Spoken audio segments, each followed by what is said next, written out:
लोग सिर्फ वर्दी पहन के बड़े बड़े लोगों का चाटुकारिता करने के लिए बैठे हैं कुर्सी पे, क्योंकि इनमें इतनी औकात नहीं है कि अन्याय के खिलाफ ये लोग आवाज़ उठाएंगे और न्याय दिलाने का काम करेंगे। आज चांदनी हम सभी के बीच नहीं है, आखिर उसका गुनाह क्या था? मैं गुनाह पूछना चाहती हूँ उस परिवार से जिस परिवार ने उसको अपने एनिवर्सरी के दिन उसको 4 दीवारियों के अंदर कैद करके और सारा परिवार चला गया पार्टी करने के लिए। मैं ये सवाल पूछना चाहती हूँ प्रशासन से कि आखिर क्यों जुडिशियल जज के परिवार को छोड़ा जा रहा है, उसके बंगले तक को सीज नहीं किया जा रहा है, उसके घर पे लोग रह रहे हैं लेकिन ये लोग पूछने तक के लिए नहीं जा रहे। आखिर क्यों, किस बात की डर है?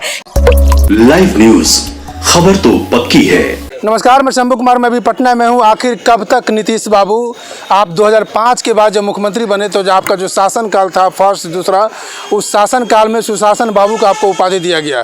क्या आप ये सोच कर रखे हैं कि 2025 के बाद मुझे मुख्यमंत्री नहीं बनना है, 2025 के बाद मुख्यमंत्री नहीं बनना है, इसलिए आप ये सोच रहे हैं कि जिस हालात पर 2005 से पहले बिहार की जो स्थिति थी उसी स्थिति पर बिहार को छोड़ कर चले जाएँ, या आप ये चाहते हैं कि आप अपने छवि को प्रधानमंत्री के चेहरा बनाने के लिए बिहार को बदनाम करने की कोशिश कर रहे हैं?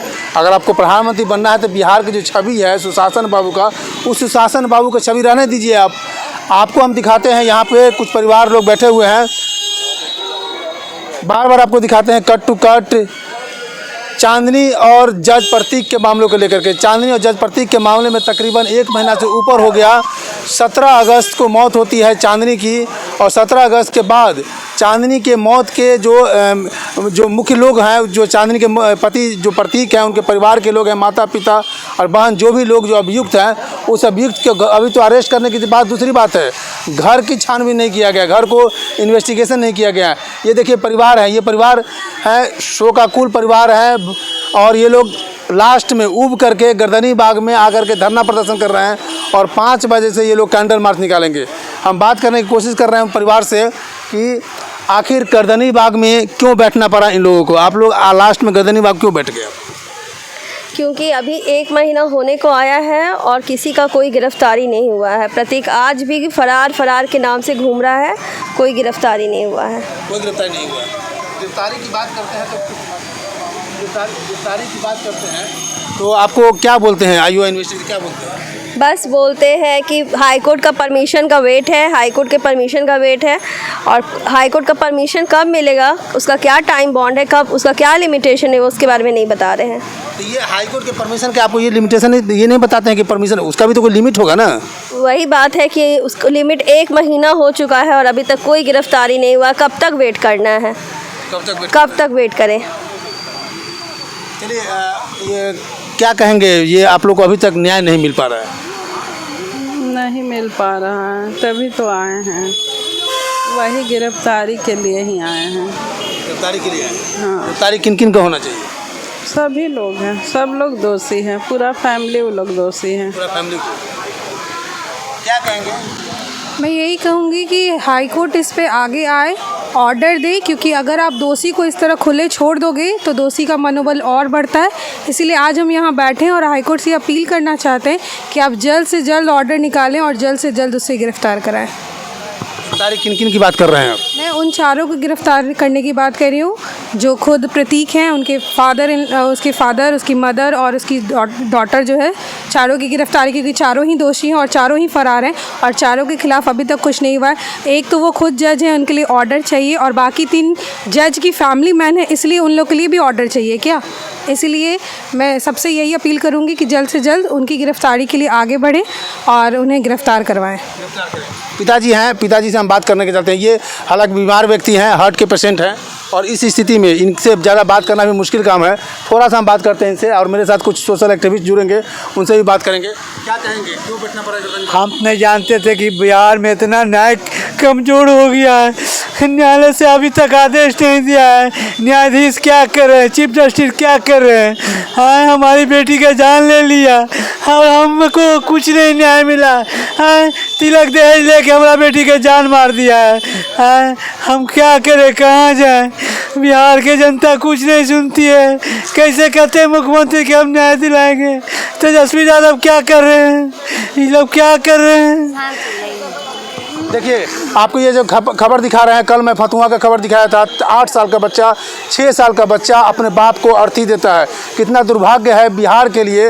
वो 6 साल का बच्चा बाप को अर्थी इसलिए नहीं देता कि उसकी नेचुरल मौत होती है, उसके परिवार के लोग ही उसे गोली से मार देते हैं। और 400 रुपये के चलते 3 व्यक्ति की मौत फतुहा में होता है, पटना से मात्र 30 किलोमीटर की दूरी पर। आप एक बाप को देख सकते हैं कि बेटी का अर्थी दिए हैं, ये बेटी को अपने अर्थी दिए हैं, जिस बेटी की शादी तकरीबन 11 मई 2022 को होती है और 17 अगस्त 1 साल से 2-3 महीना बाद ही उसकी मौत हो जाती है। जो शादी के बाद लोग कम से कम 2 से 3 साल तक उसी रूप में शादी के ही माहौल में रहते हैं, लेकिन शादी का माहौल क्या रहेगा, उस परिवार उस चांदनी को घुट घुट के मरने के लिए छोड़ दिया गया श्रीकुंज अपार्टमेंट रूम नंबर 301 में। और अभी तक पुलिस का ये रवैया है कि पुलिस के रवैया से उस घर को अभी तक इन्वेस्टिगेट नहीं किया गया। पुलिस इस बात को ढाल-मूल कर रही है कि हाई कोर्ट से कोई ऑर्डर नहीं आया है। जज के इन्वेस्टिगेशन करने के लिए हाई कोर्ट से ऑर्डर लेना पड़ता है। क्या हाई कोर्ट का ऑर्डर लेते लेते ये कर दिया जाए कि वहाँ पर कोई साक्ष्य मजबूत नहीं रहे। और मेरे साथ सोशल एक्टिविस्ट जुड़ेगी, प्रियंका झा जुड़ेंगे, शशिधर मिश्रा जी जुड़ेंगे। आप लोग का ये मुकाम क्या सफल हो पाएंगे जज प्रतीक को अरेस्ट करने में?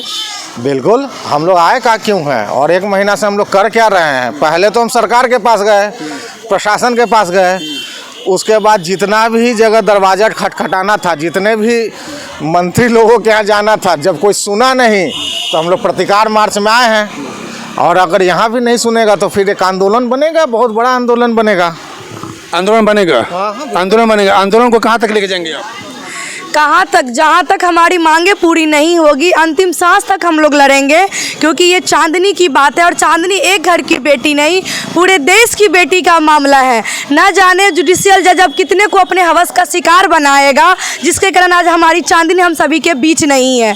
तो कहीं ना कहीं ये प्रशासन की जो नापूर्ति है वो दिख रही है कि अपनी जो कामयाब जिस चीज़ों को बात करनी चाहिए थी, जुडिशियल जज के परिवार के लोगों को जा करके चेक करनी चाहिए थी, उनकी जो मोबाइल है उस सबको सीज करनी चाहिए थी, लैपटॉप सीज करनी चाहिए थी, जिसपे एक बार भी उन्होंने पहल नहीं किया है। उनके घर में किसी भी जितने भी रिलेटिव लोग हैं, ना उनसे जाके मिले हैं, ना बात किए हैं, ना उनके बंगले को जाके सीज किए गए। आखिर ये प्रशासन की जो नाकामयाबी है ये स्पष्ट तौर से हम लोगों को दिख रही है और हम लोग ये अंतिम चरण तक हमारी लड़ाई तेज रहेगी। आपको पता है 301 में हम लोग अभी गए थे 2-3 दिन पहले, 301 में हम लोग अभी गए थे 2-3 दिन पहले, तो वहाँ पर पूरा एक्टिविटी हो रहा है। एक आदमी उस रूम में रह रहे हैं क्योंकि वहाँ पर पेपर भी आ रहा है, हॉकर भी आ रहा है, जो दूध वाले सब लोग आ रहे हैं, जैसे कि हमें पता किए गुप्त सूत्रों के अनुसार वहाँ के लोगों ने बताया।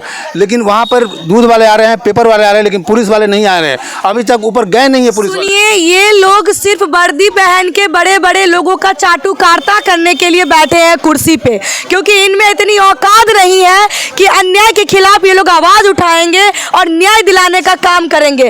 आज चांदनी हम सभी के बीच नहीं है, आखिर उसका गुनाह क्या था? मैं गुनाह पूछना चाहती हूँ उस परिवार से, जिस परिवार ने उसको अपने एनिवर्सरी के दिन उसको 4 दीवारियों के अंदर कैद करके और सारा परिवार चला गया पार्टी करने के लिए। मैं ये सवाल पूछना चाहती हूँ प्रशासन से कि आखिर क्यों जुडिशियल जज के परिवार को छोड़ा जा रहा है, उसके बंगले तक को सीज नहीं किया जा रहा है, उसके घर पे लोग रह रहे हैं लेकिन ये लोग पूछने तक के लिए नहीं जा रहे।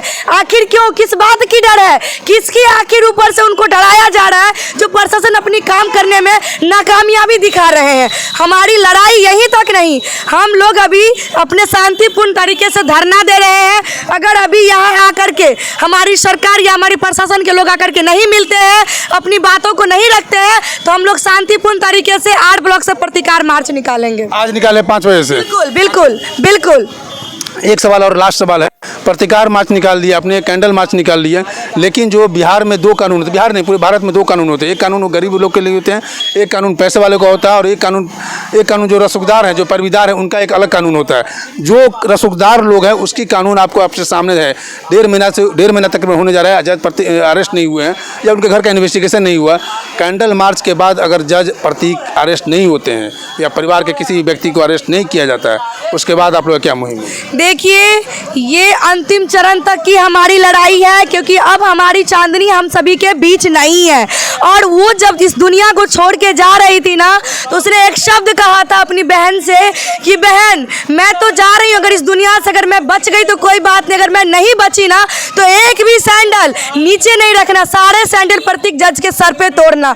वो जो शब्द है ना उसका, वो शब्द इनकी बहन और इनका परिवार आज लड़ाई लड़ रही है। और आपको कह दूं कि जब ये परिवार लड़ाई लड़ रही है ना, तो चांदनी को न्याय दिलाने से कोई नहीं रोक सकता है। हमारे साथ शशिधर भैया हेप्टा फाउंडेशन के हैं जो शुरू से अभी तक लड़ रहे हैं। आपको बता दूं कि कानून व्यवस्था और न्याय पे कहीं ना कहीं हम लोग को इतना तो जरूर भरोसा है कि न्याय होगी, और उम्मीद की एक छोटी सी किरण हम लोगों को दिखती है तो न्यायालय पे दिखती है, और हमें भरोसा है कि ये न्यायालय ना बड़ों बड़ों को झुकाने का काम किया है। तो जुडिशियल जज कौन सा है ये भी आएगा, समय लगेगा। हमारी लड़ाई यहीं तक नहीं रुकेगी। अगर आगे कार्रवाई नहीं होती जुडिशियल जज पे, वो बंगला सीज नहीं होती है, उसकी लैपटॉप फोन सीज नहीं होती है, तो हमारी लड़ाई और तेज होगी। हमारी लड़ाई और तेज होगी, ये इनका कहने का। हाँ बोलिए।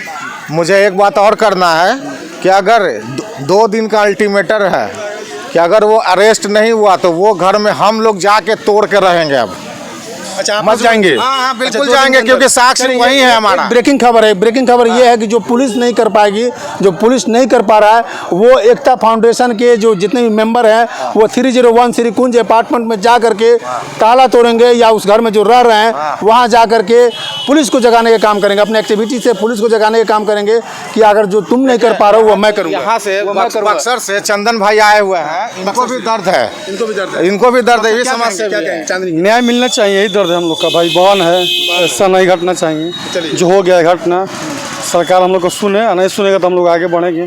ठीक है, ठीक है। अगर सरकार नहीं बात सुनेंगे तो आगे बढ़ेंगे। आपको दिखा रहे हैं ये एकता फाउंडेशन के एक्टिविटीज़ के द्वारा आज कैंडल मार्च, परिवार भी उसमें सम्मिलित है और मीडिया का भी इसमें इस चांदनी और प्रतीक के मामले में बहुत सारा रोल है कि ये चांदनी को उचित न्याय मिले। चांदनी निर्भया, जो निर्भया कांड हुआ था, उस निर्भया कांड की बात हो रही थी कि सुप्रीम कोर्ट या ये आंकड़ा लगाया जाता कि निर्भया कांड के दोषी को जब फांसी की सज़ा हुई थी, ये बात लगाया जा रहा था कि अब इस तरह की घटनाएं नहीं होगी, कम होगी, लेकिन कम नहीं हो पा रही है, घटनाएं बढ़ती जा रही है। आखिर इसके पीछे क्या कारण है, क्या लॉजिक है कि एक शिक्षित परिवार, एक पढ़ा लिखा जज अपने पत्नी को एनिवर्सरी के दिन घर में बंद करके कहीं बाहर चला जाता है घूमने के लिए?